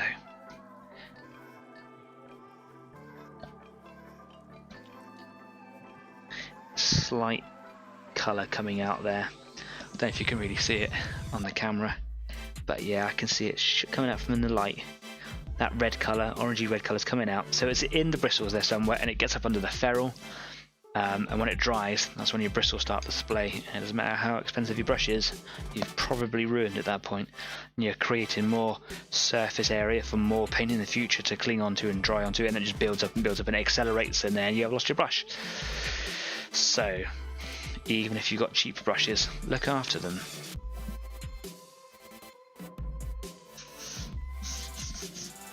And then voila. Cool. So those guys are done there for now. Just really want that crackle paint to go for it. Let's have a little look at some of the bits and pieces that I wanted to talk about today. I've lost my topic list. Things that I'm going to be doing to these bases in a minute, once that stuff has dried. I've got here a big pile of sand and stones from Games Workshop. This is years ago. This comes out from when that old Citadel Miniatures How to Paint book came out. I've had it for years, and I used to use it for basing all of my Raptor Space Marines on there. But as you can see, there's a variety of sizes of grit in there, from sands to rocks and all sorts on there. I've got over here a big bag of an old cork like table mat that just kind of fell apart. That will be handy for some things, maybe nothing really here, might be better for bigger things. And then I've also got just out of reach a big bag of like cork rocks and things, which might add a bit more spice, etc. to the whole thing. Here's my test piece. So what I did is I just like we've seen, I painted everything in the same way. So I laid on crackle paint, did it in just 2 areas, thicker and thicker, and then you can see the transitional areas have blended it out. A few bits and pieces have broke away, but whatever. And then I stained the area with Agrax Earthshade, actually in an airbrush, and just kind of sprayed it in. You can see those tonal differences, which is lovely. And then I dry brushed it with red terracotta, which have I got here to hand. right now. Here it is. Give it a shake, give it a zhizh. Is this colour here. And that was, yeah, you can see the differences. It was just enough to bring it out. If I wanted to, I could add like a little bit of bone colour to it and maybe mix it in with this 50/50, and it might, yeah, create a nice little highlight. But it's subtle, it ties in really well. It's fairly close to what I was trying to go for here.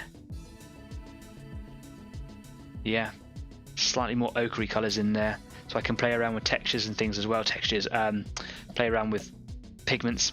Yeah, whatever's cool. So that's what I'm going to be doing. More and more of that crackle paint is coming off that base as I throw it around. Right, so yes, things that I wanted to talk about.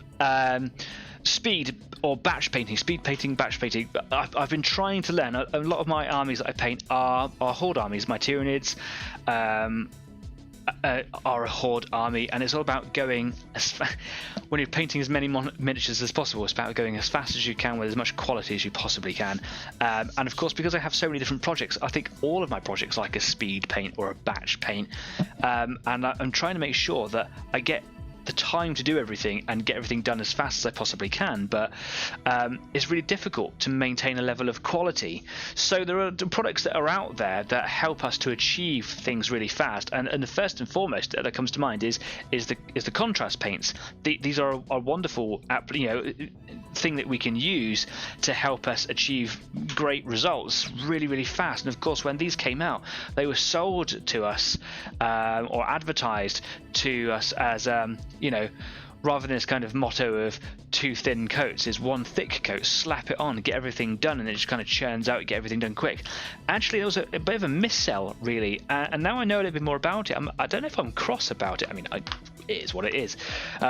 But there were lots of like professional painters from YouTube and the sorts that were hired by Games Workshop. They were paid money to come in and sing praises about it, but that's a PR stunt. That's not a true representation of the product that you're using. That is someone being paid to say lovely things about your product, no matter what it does. It does do wonderful things, and I think that there is a place for contrast paints, but I don't think that they are a solve-all solution. I don't think that you could use this paint and it does 3 things all in the space of 1, and like it's supposed to like do shading and highlighting and base coloring all in the same go. It does, but it doesn't have that effect. You're not going to get pro painted models from one application of this over your whole thing. It kind of makes sense, like when you're looking into it, like, oh yeah, well, yeah, obvious, right? But that's kind of the guise that they were sold under. I used them. I've got quite a few of them now, and I think they're great. And I was blown away by the effects of the yellow when I was painting my Tyranids. And the only reason I decided not to go with this because I had already established a color scheme that did look different. I preferred the contrast paint color, but I wanted to make sure that it was all consistent throughout the whole army. So there are places for it. I like the Basilicanum Grey as a way to tone metal colours. I love the greens for orc skins. Some of them are absolutely wonderful. I just think that they are not the solution that we often look to when we want to get through things quickly. And I've been talking to some of you over the past week, trying to not discourage you, but trying to just kind of make you realise that actually you're not going to develop as a painter by using them as a quick fix.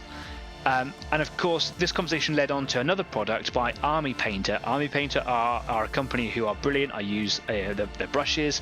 I've got a couple of their paints. They're a fantastic company. They are releasing something called speed paints. So Army Painter speed paints, and they come in like the 17 or 18 millimeter bottles, like the Green Stuff World ones here, and they are astounding results, and they've done exactly the same thing that Citadel did or Games Workshop did with their contrast paints. There is a promotional video on YouTube by Army Painter that is doing exactly the same thing, where there are YouTube pros painting with their products, talking about how good it is. And people have been saying, oh, I think I'm going to get these just to get my army painted really quickly to a high standard. I don't think it will. You'll get some really nice results for it, for sure. Of course you will, and you will get better the more you use them, but I think that there's an end point to using that to your skill level when you get there, and you won't get past that unless you change up the way that you paint. So yeah, I am not going to buy these speed paints as a method or an attempt to try and just kind of get everything done. I think it's about going back to basics, using base colors and techniques, and trying to hone your craft, hone your skill.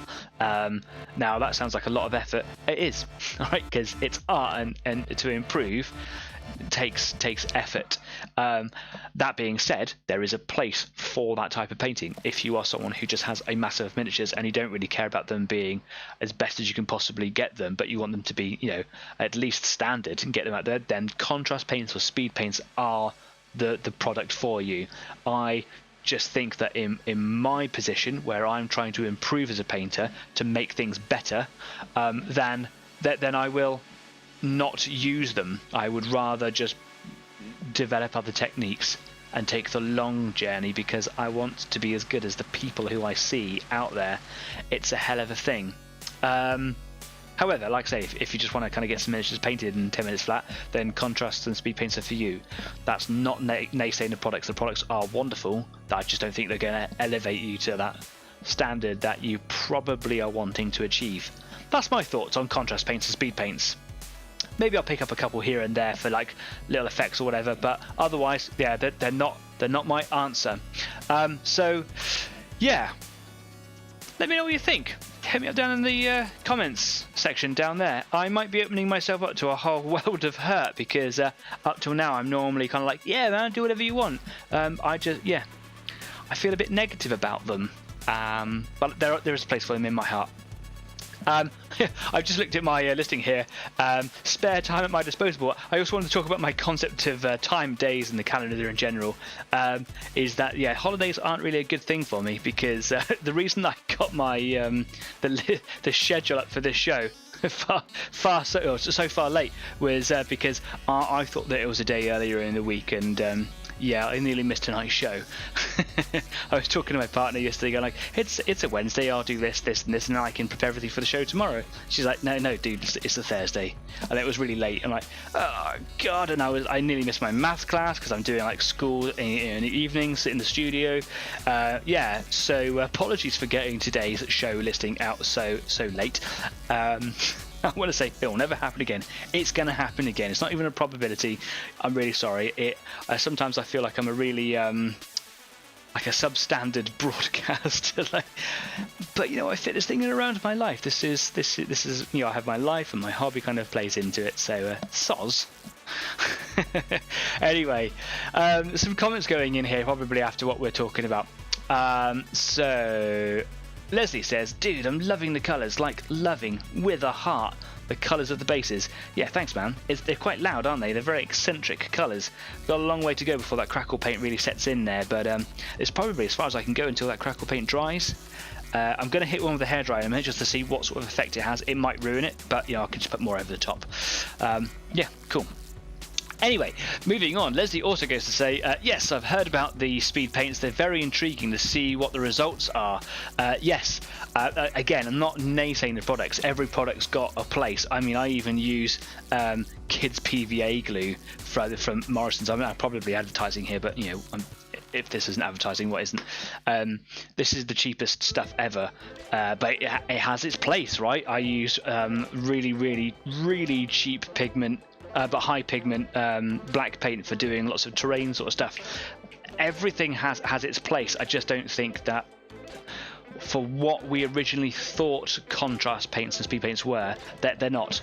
You're not going to get epic painted models from a quick application of what is essentially a slightly more viscous wash.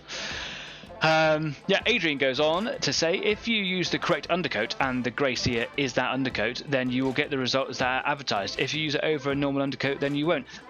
Yeah, you are partly correct. It is because it is a wash, it is a filter, and it is affecting the colours underneath. Gracia is the colour that gives you, I'm not going to say the best results, because it's all down to individual interpretation and, you know, and what you want out of it. But there are, if you go onto YouTube, for example, there are millions and millions of videos. I feel like Donald Trump, millions and millions videos showing you the different results that one color, for example, I've got here Orc Flesh in my hand, would have over the different types of base coats and things there are out there.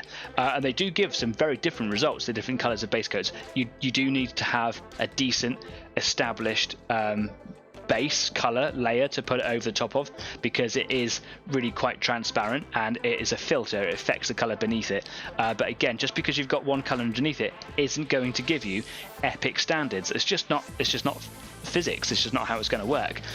When you look at the really cool products, the pieces of art that people have made out there that are astonishing, it isn't with an application or two of a single wash.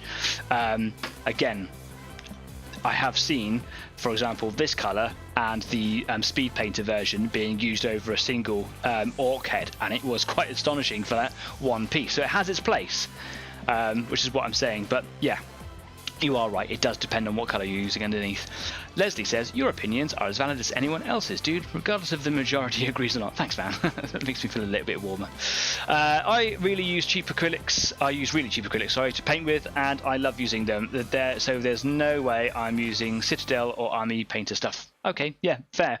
It doesn't really matter what you use. It just depends on how it kind of goes on, really.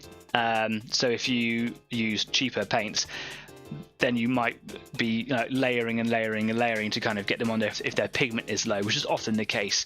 But don't slap it on quickly to try and get the intensity. Just be patient with it. Water it down if you need to. Thin coats all the way.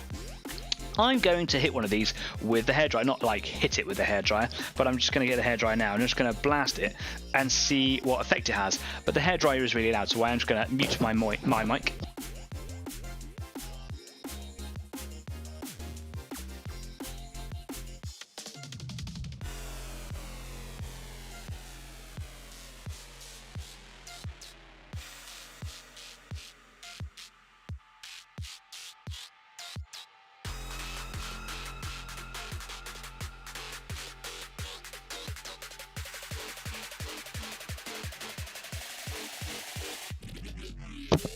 I don't know if it's really doing much. Oh, it sort of is. Yeah, you can see it starting to crack at the edge. Yeah, it is. It is doing it. Okay, cool. I'm just going to hit this one a little bit longer.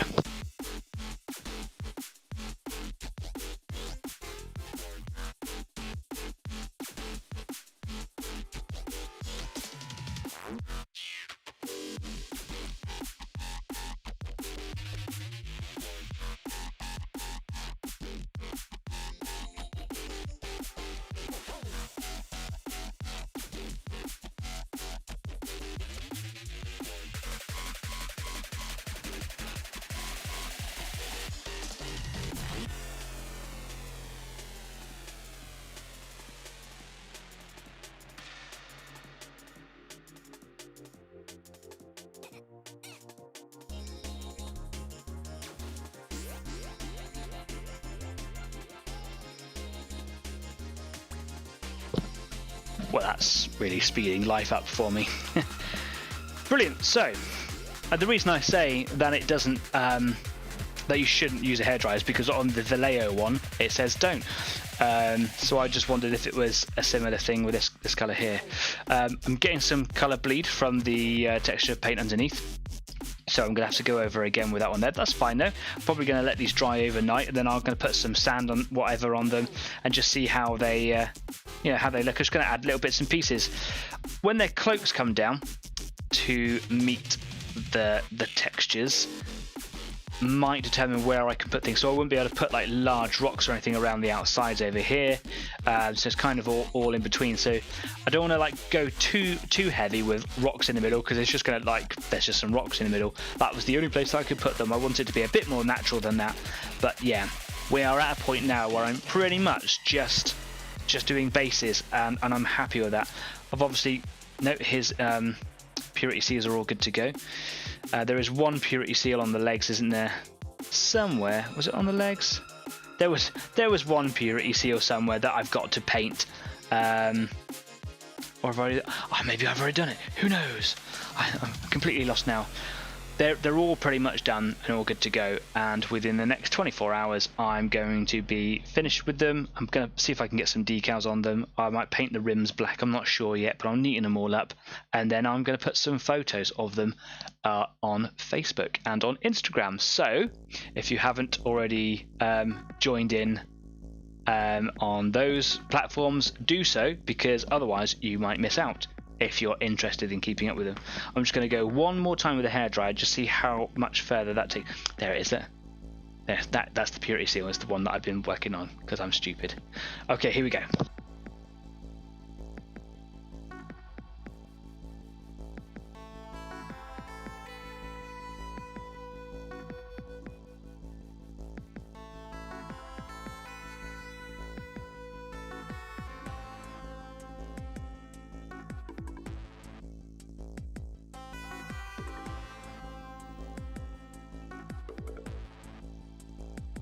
It's interesting actually, if you catch it just right you can see the steam coming out of it. Yeah, wow, that's really quite effective. I do sometimes, like for example, if I compare here, you can see where, because it wasn't really a thick thing and I hadn't really primed the base, a couple of those cracks have kind of they've completely shrunk and then they've fallen off because they're very loosely attached. I don't want that to happen to my miniatures, so I might, once that kind of got like the sort of level of crack that I want in there, like that's pretty far. These have really gone quite too far. This is unfortunately it's a problem with the brand I found. Well, I might put some PVA glue over there, watered down, and just see if that kind of like seals it in, kind of binds it in. I could also try like doing a bit of varnish over it as well, and just see if it kind of like stops the cracking process. I don't want it to go too far. That's quite nice like that, and then I can stain and things all around it. So yeah, that's probably what I'm going to do next. Leslie says, I'm going to have to shoot off a little bit early. As always, very awesome show. Until next week, dude. Thanks, Leslie, for coming along. It's only a couple of minutes before the end of the show anyway, so don't worry too much. But thank you for coming along and being a part of it till the end. I absolutely love your presence during the show. Let me just come away from the workbench because I think we're at an end here. Yeah, so some interesting thoughts about paints and things. I just kind of wanted to put my view out there because I've had a lot of questions this week and there's some really interesting conversations and throughout the week. So some other bits and pieces that have happened to me throughout the week. I bought some more products. Been waiting for them for a little while, but I bought a new gaming mat. I can't remember exactly where I bought it from, but I'm gonna sort of open it up, take some photographs of it and whatever. I'll put it up on Facebook and I'll do a little not like a write up, but I'll put some details up there. So if you're interested in some affordable and a nice range of gaming mats that are out there on the market, then look forward to seeing those up on Facebook. And if that is something like a little kind of a product review or something that the community really wants, then I will take the time to do that. But otherwise I'll just kind of let you have a little look at them on Facebook. Tell you where I got them from. It's interesting, the company I bought them from, they do cloth, they do neoprene, and they also do rubber, which is very expensive. I don't know if the quality of the graphics changes over those. The quality of the graphics I've got is low-ish, but is more than enough for the £29 that I spent on it for a 3x3 square, and it just kind of rolls up nicely and you can store it away, and it's ironable, which is nice. I mean it's cloth, so it should be ironable, right? But I'm going to have a go with it anyway because it's got some creases in it. I'm going to give it an iron. And yeah, I bought that for playing the little 15mm tanks, play water tankers. It's wonderful. I also bought some 15mm laser cut MDF Normandy terraced houses because a lot of all of my tanker games are played in around trees and some ruined buildings that my dad made for me. They are brilliant, but I want to kind of mix things up a little bit. Playing a lot with my dad recently, we've discovered that actually if you were to play in streets, the game would take on a whole new dimension. It would be very tactical and a lot more nasty, I suppose, which is kind of what you want out of it. So yeah, I decided to go to Foreground and buy these house sets. They were quite expensive, and they've all come in the post just the other day, and I opened one packet up and they look really good. So I've got the PVA glue here, and I might do tomorrow or Sunday is start putting them together again. I will put pictures of these up on Facebook with all the details on how to buy them yourself if you are interested. It's a cracking range on Foreground, and I recommend you go and have a little look if you're interested in that sort of thing. So yeah, those are some bits and pieces that I've had come in the post because I can't stop buying things because I love it. Why not? Anyway, I think there's very little that I can do here with these models. It's all about time and paint drying times that really stop me from finishing on the show, but they are going to be done this week. So yeah, watch this space for some finished models. Yeah, and then I will assess my life with my studio and maybe get some other projects done here as well. I've got some Tyranids that I was doing a little while ago that I just kept them there for inspiring me and kind of encouraging me, and my 135th Panther, which is now just about 9 days away from being a year old, and I've still not finished it, so I'm feeling a bit bad about not giving that the love that it deserves. Anyway, cool. It's been a wonderful evening. It's been very productive and the chats have been interesting. So thanks very much for coming along. I hope you've had a great evening. Don't forget to like, follow and subscribe. Every little bit really helps. Let's see if I can make this community even bigger. And of course, if you've got anything that you want to add about tonight's conversations or just the topics that we've been talking about, looking at, painting with, whatever, put it in the description. Put it in the description every week, Danny. Every week. Put it in the comment section, man. For crying out loud, yeah, put it down there because I look at all the comments that come in and I will reply to them all, etc. Anyway, it's been wonderful. You've been wonderful. Thanks very much for coming along this evening again, and I will see you next week for week 51, with just one more week to go for our full year of broadcasting shows. Yeah, until then, take care, be safe, be kind, and I'll see you next week. Cheers for now. Bye-bye.